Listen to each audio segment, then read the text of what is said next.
Cummins today. I've had a lot of people ask the questions after I've done the manual swap if I was going to put in an ECM and PCM also, and I've gotten a lot of comments, and I've commented back to a lot of people saying that no, you don't necessarily need a different or an ECM and PCM to match the manual transmission. The automatic one will still run with it in the vehicle, but there is a check engine light, and those codes that it was throwing was, for instance, like a shift solenoid in the automatic transmission. So what we're gonna do, because I couldn't pass emissions with that check engine light the way it was, I actually am going to finally put an ECM and PCM in this thing. And I actually found one from a guy, the same guy I bought the transmission from. He's up in Smithfield, Utah, so I'm just making the drive up there now, and we're gonna go get that and install it. So we'll get back to you once we get back. Are you acting like a bloody fool? As you see, I got pulled over on my way to go pick up another ECM and PCM. I had my dog in the truck with me and my dad. And what's funny is, like, it's a 2-hour drive up to Idaho where I had to go pick that up. And I got pulled over literally like 2 miles away from home in Ogden. This cop followed me onto the freeway. As I had mentioned, I started this project because I couldn't pass emissions. I was 5 days overdue. However, I did get a temporary sticker after it didn't pass and pay my registration fees. And I had my temporary sticker displayed in the front window of the truck. So the cop who pulled me over for an expired registration, and he didn't see my temporary registration in the back window. I guess you have to have it displayed in the back window instead of the front window.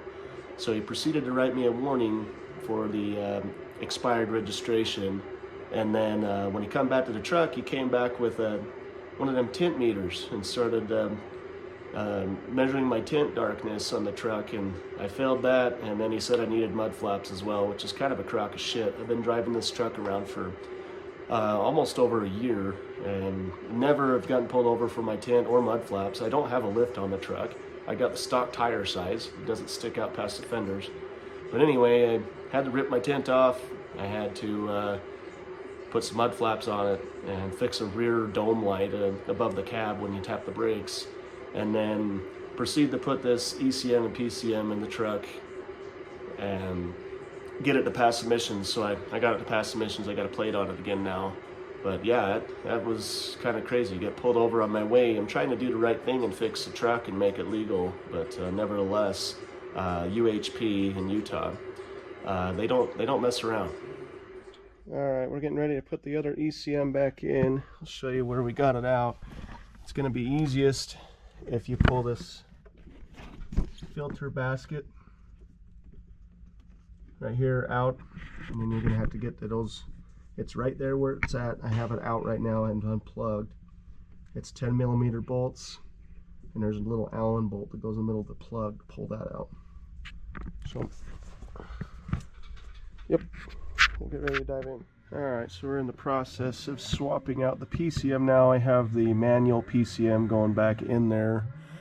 In order to get to it, it's behind the air box over here. Take your air box out, makes it a lot easier to get to.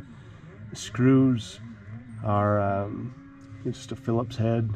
One of them has a ground lug connector on it, and you pop those 3 connections out and just swap the other one in. So I was able to get these ECM and PCM from Benny's Auto up in Weston, Idaho, and he actually gave me an extra set just in case, and I got to bring the extra one back to him along with the one I'm taking out of here.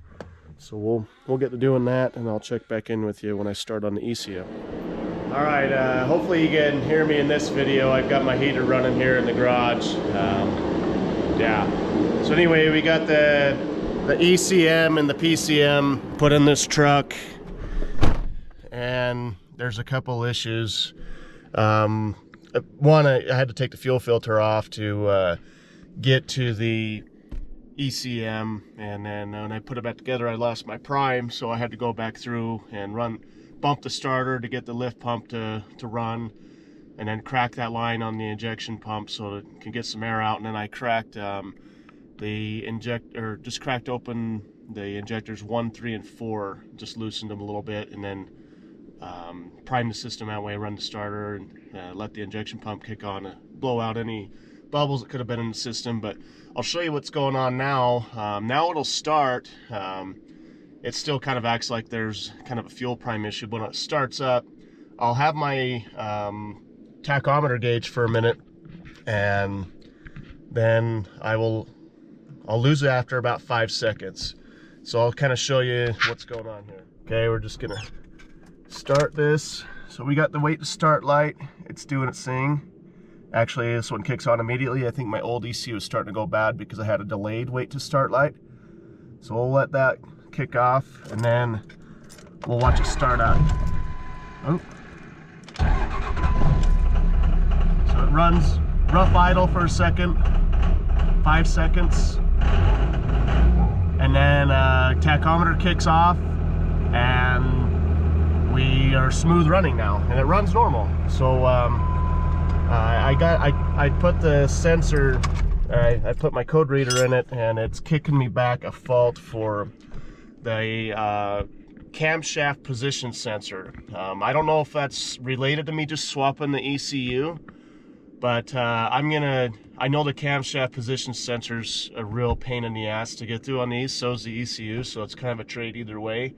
I have another ECU in here that I can try out. The guy from Benny's Auto up in Weston, Idaho, gave me 2 sets of ECUs and PCMs to try out, so I can throw on another ECM and see if that fixes a problem. It could be related to just this ECM, or I can swap out the crankshaft position sensor, which I'm thinking, I'm kind of leaning towards that.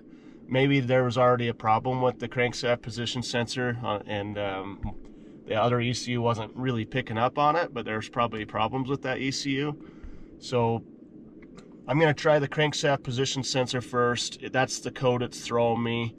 And then I also have a glow or grid heater circuit A code, which I think it's because I have my grid heater unplugged. So I'll run through some electrical stuff to test that out.